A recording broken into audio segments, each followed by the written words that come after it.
The question is, why would we sabotage our own success? Are we really afraid of success? I'm not afraid of success, at least consciously. But see, self-sabotage begins in the subconscious mind, and this is something that I learned from a mentor of mine. His name is Jason Christoff.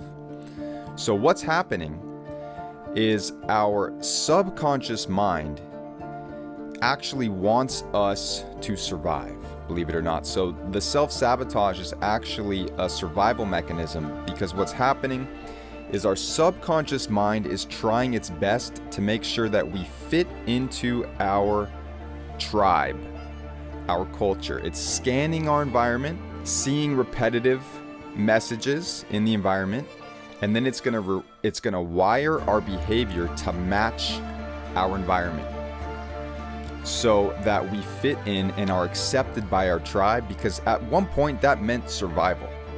If we were excluded by our tribe for being different or weird or whatever, that could mean you are done for.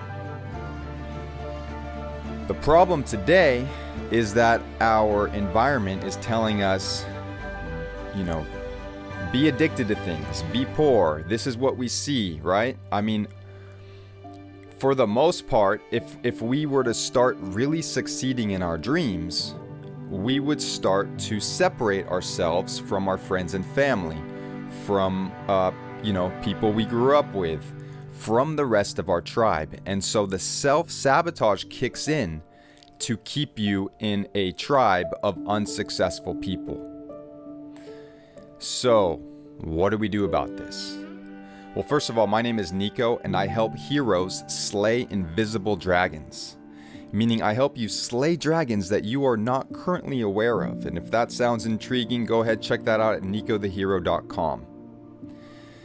Now, if we want to stop self-sabotage, we can actually brainwash ourselves into thinking that we are in a different tribe. But before we even get there, let's just recognize that we are essentially running programs from our environment. And most of those programs are not exactly resourceful. They're not helping us.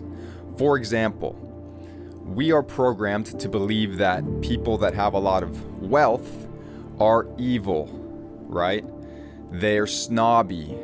They're not really authentic. They're greedy. Meanwhile, if you're the starving artist, well, you're more moral. You're a higher quality person. You're not after money because you want more meaning in your life than that. In the film Titanic, think about, you're not realizing that you're being programmed in a certain way when you're watching that film, but think about the fact that all the rich people are the snobs.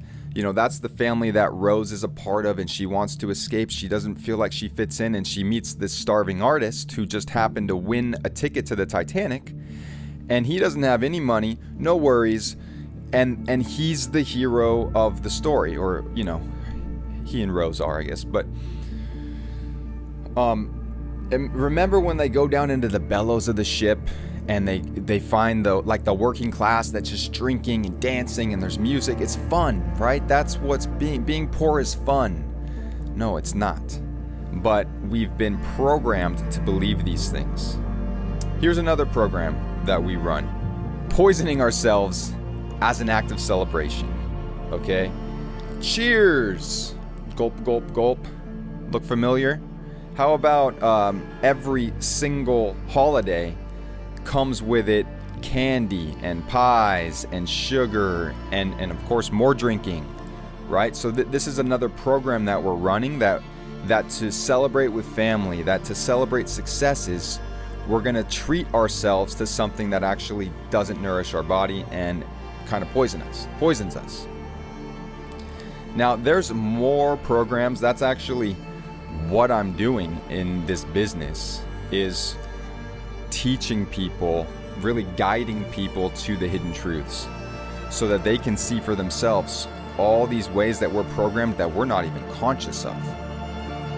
Now, once you realize that you have these programs that you're running that are not resourceful, that you've been you've been mimicking the behavior you see around you and that you see in movies, of course, and media and songs and all this stuff.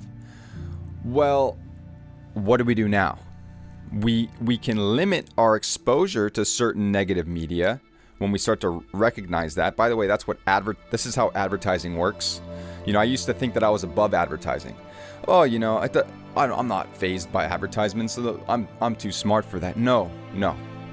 When you see tens of thousands of images of Coca-Cola in your life, it doesn't matter if you consciously understand that Coca-Cola is one of these poisons.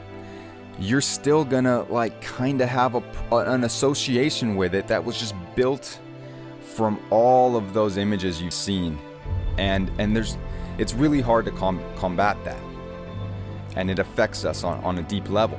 But we can start to take these codes and turn them into resourceful brainwashing of ourselves. For example, hypnosis. Hypnosis is a very popular way of doing this because it works. It's based on repetition.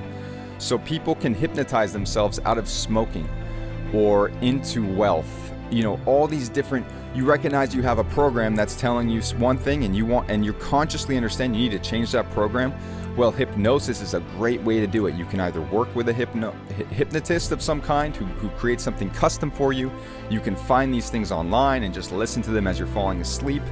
You're reprogramming yourself. And of course, you can pick, what am I going to listen to? And the same thing can go for even things like music. Songs are essentially a kind of hypnosis. You're listening to those lyrics over and over and over again.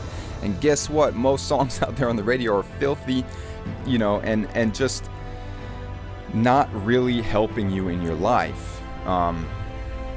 Without going, you get the idea. I'm not going to go into detail about how, lyrics are not actually very healthy or resourceful or helpful. And then there's affirmations. Affirmations, to me, kind of like hypnosis, but they're something that you are saying. And again, this is connected to the story we're telling ourselves, the narrative that we're running. We can change that, and that is part of what guides us. And so basically, by saying things over and over, I'm a hero. Why do you think I called this channel Nico the Hero? It's not because I'm conceited or something. It's because this is what this channel is about. It's about myself becoming a hero. It's about you becoming a hero. And anyway, it's also because my last name is kind of hard to remember, but it's an affirmation. Okay, every time I say Nico the Hero, I'm identifying myself as a hero. I'm going to want to create that reality. Okay. Now, there's another way we can do this too. We can actually curate our environment. So, consciously creating what our brain perceives as our tribe. Now, I'm not saying you should necessarily cut out your friends and family if they're not successful people or something like that. But have you ever heard that idea? Your 5 best friends are basically, if they're millionaires, you will become a millionaire. Whoever you surround yourself with is going to influence how you see yourself and who you are. So pick your friends wisely, and also pick the channels that you watch on YouTube wisely. Pick the music, pick the movies, the TV shows, if you even still watch TV shows. But you get the idea. We have to curate everything that's coming into our mind. It's like it's kind of like nutrition for your mind. We're understanding what kinds of food we eat and how that affects our physical body. It's just the same thing with what you ingest in your mind. And I just know that there are too many people out there who are nonchalantly just letting whatever come in. Curate what you allow to come in, okay? And by the way, getting proper sunlight, nutrition, etc., that's all part of, it's a kind of information that also is affecting our mind as well. So